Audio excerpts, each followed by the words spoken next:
साथियों नमस्कार। निपुण भारत के अंतर्गत अंकुर मिशन के तहत अभ्यास पुस्तिका जो कि हमारी कक्षा 2 की है, इस पे विषय गणित से संबंधित जो 18वें सप्ताह का हमें आकलन करना है वह हमारे अभ्यास पुस्तिका में कौन से पेज में दिया है और उसका रिकॉर्ड हमें किन किन बिंदुओं पे अपने रजिस्टर पे संधारित करके रखना है, उस पे हम चर्चा करते हैं। तो अभ्यास पुस्तिका के पेज नंबर 186 से लेकर के पेज नंबर 192 के बीच में हमारा मूल्यांकन कार्यपत्रक है, जो कि यहाँ पर हमारे बच्चे द्वारा हमें भरवाना है।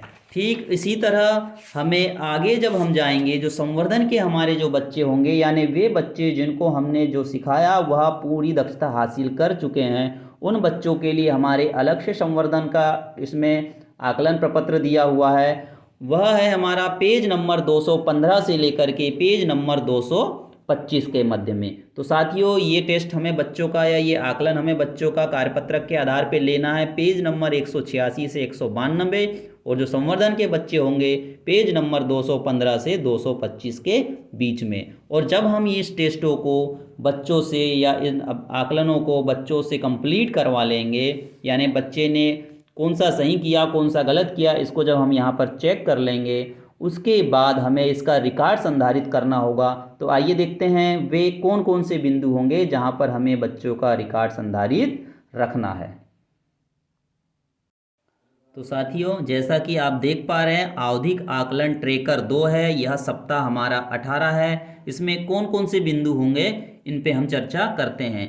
पहला होगा हमारा सरल क्रमांक या अनुक्रमांक, दूसरा नाम, और तीसरा यहाँ पर जो मेन बिंदु होगा वह यह होगा संख्याओं की अवधारणा 10 से 20 के बीच में। चूंकि हम जो बात कर रहे हैं कक्षा 2 के लिए कर रहे हैं, कौन सी कक्षा के लिए कर रहे हैं, कक्षा 2 के लिए कर रहे हैं, तो यह हमारे कौन कौन से बिंदु होंगे देखते हैं। और ये हमारी जो शिक्षक संदर्शिका हमें जो प्राप्त हुई है उस पे पेज नंबर 415 एवं 416 में ऑलरेडी दर्ज है। देखते हैं कौन कौन से बिंदु होंगे। संख्या तुलना, यहाँ पर 4 होंगे, उसमें से हमारे बच्चे ने कौन सा सही किया कितने गलत किया वो यहाँ पर लिखना है। आकृति की चाल, कितने सही किया कितने गलत किया। 3D और 2D आकृतियों के गुण, यानी 2D और 3D जो आकृति जो कि हमने ट्रेनिंग में बहुत अच्छे समझा ऐसे, तो उनके जो कितने गुणों को वो समझ पा रहे हैं उसके बारे में हम यहाँ पर ट्रेस करेंगे राइट या रॉन्ग का निशान लगा के। उसके बाद रेखा के प्रकार, रेखा के प्रकार के बारे में भी हमने ट्रेनिंग में लिया है, तो वो भी हम बच्चों को जब सिखाए होंगे तो ये यहाँ पर हम उसको ट्रैक कर सकते हैं। अगला बिंदु होगा हमारा एक अंक की संख्याओं का जोड़, यानी बच्चे ने सही किया गलत किया राइट या रॉन्ग का यहाँ पर निशान लगाना है एक अंक के जोड़ का। उसके बाद हम आते हैं, जैसा कि आप देख पा रहे हैं, उसी के आगे फिर बिंदु होगा हमारा घटाव। एक अंक की संख्याओं का घटाव हमारा होगा। इसमें से हमने बच्चे को मान लो 3 दिया तो कितने सही किया उसके आधार पे यहाँ सही या गलत का निशान लगाना है। अगला बिंदु होगा हमारा संख्या बोध। ये जो संख्या बोध है ये है संख्याएं हमारी 10 से 20 के बीच में ही रहेंगी। संख्या बोध 2 होंगे, उसमें से बच्चे ने कितना सही किया।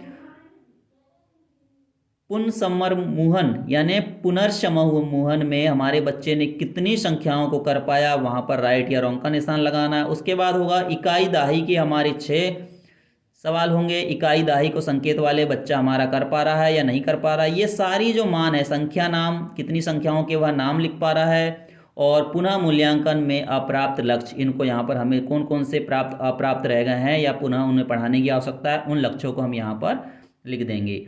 ये जो हमारे किस प्रकार के सवाल लेना है कहाँ लेना है, ये हमें बिल्कुल परेशान होने की ज़रूरत नहीं है। ऑलरेडी हमारी अभ्यास पुस्तिका के पेज में दिया हुआ है ये आकलन के नाम पे, तो वहाँ से हमको बच्चे से हल करवाना है उसी पर, और जब उस पर बच्चा हल कर लेगा लिख देगा उसके बाद हमें वहाँ पर चेक करना है, और उसकी जो भी स्थिति होगी उसको वस्तु स्थिति को यहाँ पर हमें संधारित इन रिकॉर्ड के आधार पे रखना है। तो साथियों, निश्चित यह वीडियो कक्षा 1 व 2 पढ़ाने वाले शिक्षकों के लिए उपयोगी होगा। Thank you.